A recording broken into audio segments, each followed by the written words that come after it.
Well, it may come as no surprise that the Trump supporters that I spoke with really don't think too highly of Special Counsel Jack Smith or this investigation.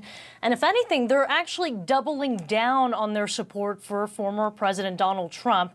They see this indictment as further proof of every level of government and the press, is the way that they see it, are going unfairly after Trump. Former President Donald Trump, unapologetic and on the attack. Jackson sounds so innocent. He's deranged. This is a political hit job. Georgia's GOP convention marking Trump's first public appearance after becoming the first former president to face federal charges. We have one set of laws in this country, and they apply to everyone. Special Counsel Jack Smith announcing 37 criminal counts against Trump, the majority for violations of the Espionage Act. Doesn't matter to me. Not at all. Outside the state convention, his supporters are unfazed. I think it's a bunch of bull.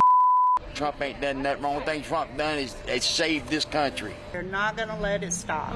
They can't stand the fact that he's running for president. And I am a Donald Trump fan. It's probably altered, but it's just typical liberal propaganda.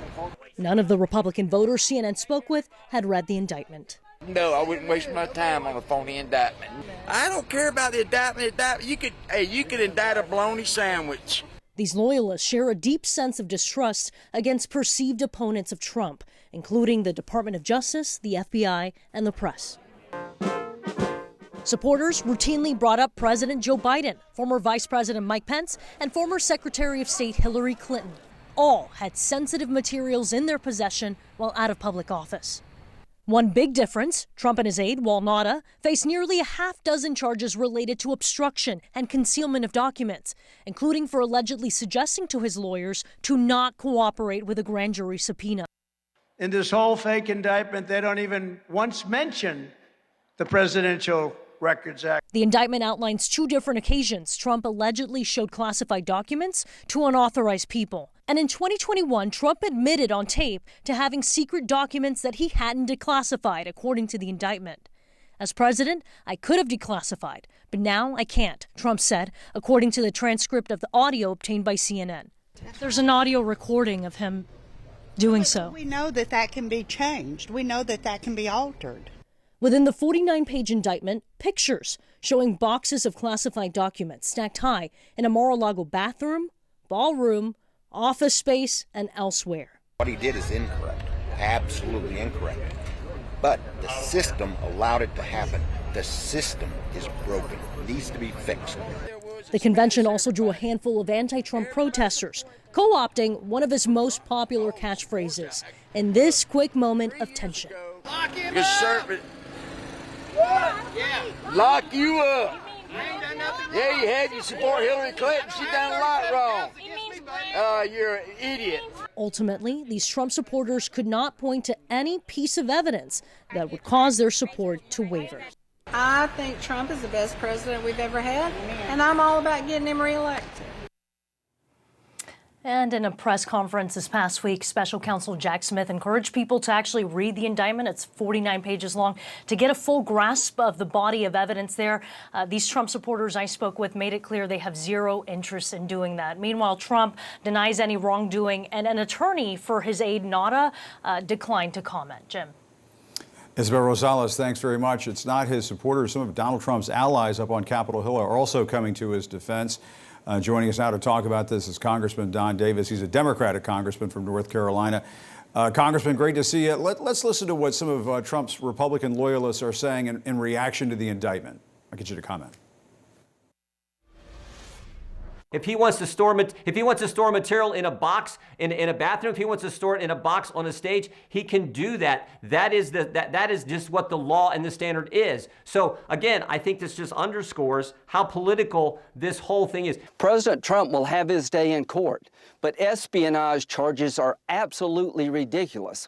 Whether you like Trump or not, he did not commit espionage. He did not disseminate, leak, or provide information to a foreign power or to a news organization to damage this country. He is not a spy. Congressman, you heard Lindsey Graham there say that Donald Trump is not a spy. What's your reaction to all this, what some of your Republican colleagues are saying up on the Hill? A federal indictment is serious, and it should be taken serious. And let's be clear, when we think about a congressman or even a former president, no one should be above the law. What I believe is important is to allow the facts to continue to come forward through a process here. And let's allow the Department of Justice to continue to do its work. And as more facts are made available to the public, I believe we'll be at a better place to better understand what is taking place.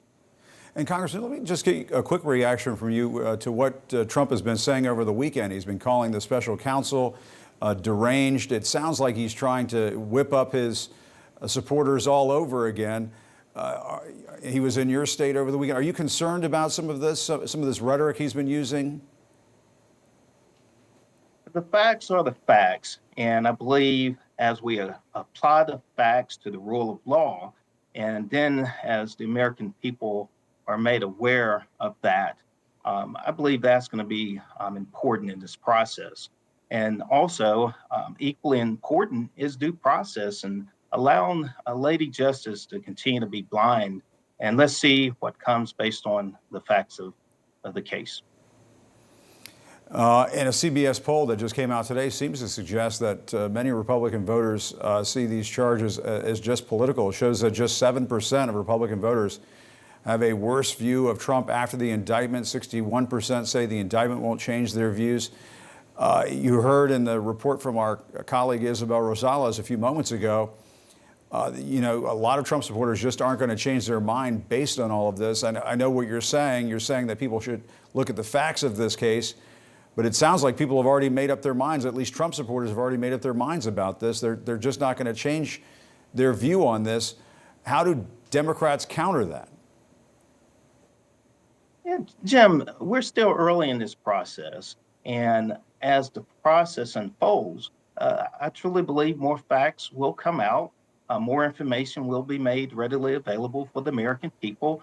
And as we gain insight to what exactly those facts are and how they are applied towards the rule of law, that's going to better inform our voters potentially of what's taking place. And I have confidence and faith in the American people. And President Biden visited your district on Friday. He was touting his economic agenda, pledging support to military families. North Carolina has been a key swing state in the past, not so much maybe in recent elections, but do you think President Biden could win North Carolina in 2024 as Barack Obama did in 2008? North Carolina is always, especially in recent history, a very competitive state. What we are concerned with, especially the families in Eastern North Carolina, the first district that I represent, are those who are able to deliver. And I must admit, I haven't agreed with the president 100%, but let's look at the core. I hear from families, they are concerned about jobs. They're concerned about a strong economy, our workforce and education.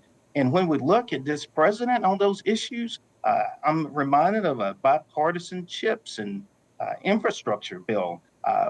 And the president, while he was here in Rocky Mount, North Carolina, the last time a president was here in Rocky Mount, North Carolina was LBJ in '64, and the president showed up. And I can tell you, being a part of the motorcade, and people were holding up the American flag and signs, and they received this president very well. And we went on to Fort Liberty, and the troops there and their families embraced this president.